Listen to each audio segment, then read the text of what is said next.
Kalau kami yang mengatakan kami keluar dari republik ini, mau apa kalian? Yang selalu mengatasnamakan rakyat Indonesia tapi menghancurkan Indonesia. Ya. Kan banyak yang selalu berteriak, kami, tapi Anda merusak Pancasila. Anda merusak republik ini, Anda merusak persatuan ini. Ya kan? Kami akan persoalkan itu. Nah, beliau-beliau lah ini yang saya masukkan kami. Beta Raja Samu-Samu 6 adalah Stefan Koning Stambum dari Maluku bersama penamping beta yaitu Yang Mulia Hesti Wulandari dari Jogja.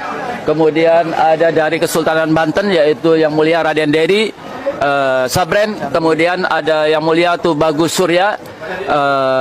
Kemudian juga dari Kesultanan Jambi Yang Mulia Fuad Barakbah. Hadir juga yaitu dari Sumedang Larang Yang Mulia Brigjen TNI Gusti Raden Ayu Mustika Ningrat dari Sumedang Larang, dan juga dari Kesultanan Ternate yaitu Yang Mulia Firman Mudafarsah, anaknya Sultan Ternate almarhum Mudafarsah. Yang Mulia Profesor Fuad bisa. Ya. Silakan Yang Mulia. Oke, terima kasih. Assalamualaikum warahmatullahi wabarakatuh. Biasanya manggilnya The Royal Highness. Cukup Raja atau Bapak Raja dan Mbak Sultan yang hadir luar biasa hari ini. Biasanya saya cuma bicara walaupun belum pernah bertemu gitu ya. Saya selalu mengingatkan kepada para mahasiswa, kepada anak muda bangsa ini bahwa konstruksi negara Republik Indonesia yang selalu kalau diajarkan kan dijajah, negara Indonesia dijajah 350 tahun. Padahal kita baru memperingati 77 tahun. Siapa yang dijajah?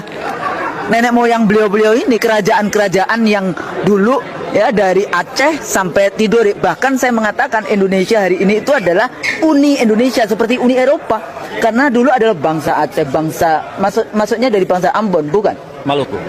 Maluku, Jambi, Sumedang atau Sunda di dalam itu bangsa-bangsa. Tapi kita turunkan menjadi suku bangsa karena kita membangun imajinasi yang namanya bangsa Indonesia. Imagine community bangsa Indonesia, bangsa betukan. Bangsa aslinya ya bangsa-bangsa ini kayak gitu.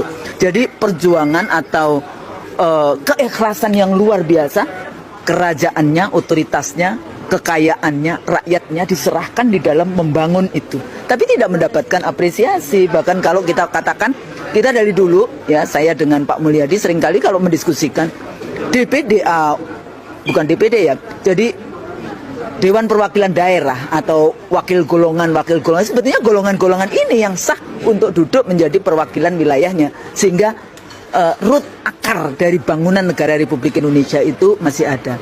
Dan ternyata di beberapa kali saya ketemu juga dengan Pangeran, itu ternyata ada perjanjiannya. Nah ini rakyat supaya juga bisa tahu, nomor 9 atau apa itu mengatakan kalau negara Republik Indonesia tidak bisa mensejahterakan rakyatnya yang diserahkan kepada negara baru namanya negara Republik Indonesia, itu bisa mundur loh dari perjanjian yang ada. Cuma saya belum mendapatkan hitam di atas putih gitu ya, hanya karena wawancara-wawancara.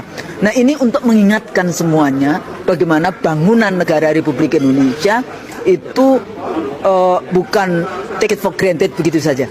Nah ini wajah-wajah para cucunya kayak gitu ya, dan jangan diremehkan. Mereka sangat paham dengan legal based approach ya. Jadi ada pendekatan-pendekatan hukum yang mereka miliki di dalam konteks membangun negara Republik Indonesia. Mari kita duduk bersama ya. Jadi balik lagi ke dialog-dialog yang harus terus-menerus dikembangkan di Republik kita ini sehingga persatuan Indonesia bisa kita bangun. Untuk apa?